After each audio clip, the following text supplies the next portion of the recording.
Leanne has a learning disability. She finds it hard to communicate with people and struggles with anxiety. What's your name, please? Leanne. In the past, having a smear test could be difficult. On one occasion, she became so distressed she couldn't be examined. I had a terrible experience. They couldn't do the test, but then someone from the NHS came with me and did some breathing techniques with me, and I was able to have the test. For Leanne, even calling the GP surgery to make an appointment can be challenging. A lot of people won't understand what I'm saying, so it's harder because then I have to keep repeating myself. Needs to be more support because people that struggle don't always like to talk about it because of their past experiences where they've not been listened to. Cervical screening is offered to all women aged 25 to 64, but the latest figures show less than a third of eligible patients with a learning disability had a smear test, compared to nearly 3/4 of those without one. So what's stopping 70% of us from getting screened? Leanne's helped to make a series of short films about cervical screenings aimed at people with a learning disability or autism. She hopes the films will encourage more women to get tested and help health professionals better understand the barriers people face. We need to make it better for them, more accessible. So that's what I try to do. What are some things you've learnt make going for a smear easier for you?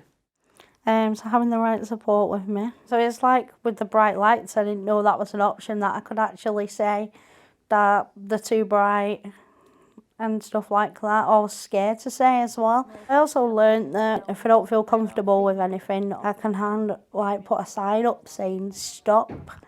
And then they'll stop automatically and listen to what I've got to say.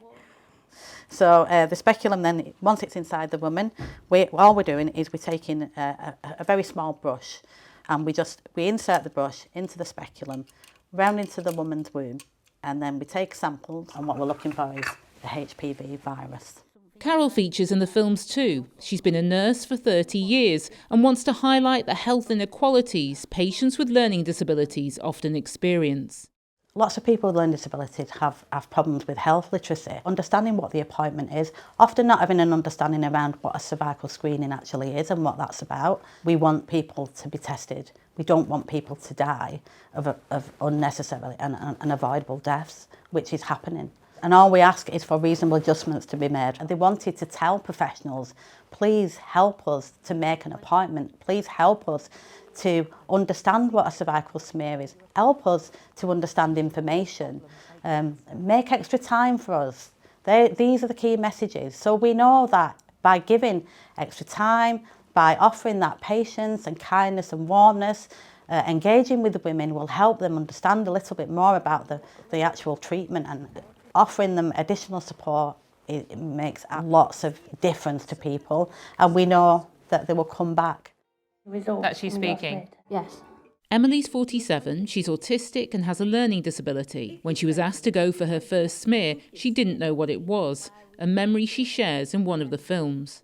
Can you remember the first time you had a smear? What was that experience like for you? Scary. And how did you find out that you needed to go and have one? Mother. Your mum told you, yeah. Do you think if you'd been able to watch a video like this before you went for your first smear, it would have made things a lot easier? Yeah, it would have. Yeah. So have you been watching yourself over and over on them then? No. Okay. Breaking down the barriers preventing people from taking a test that can save their lives. Anna Yosef, ITV News.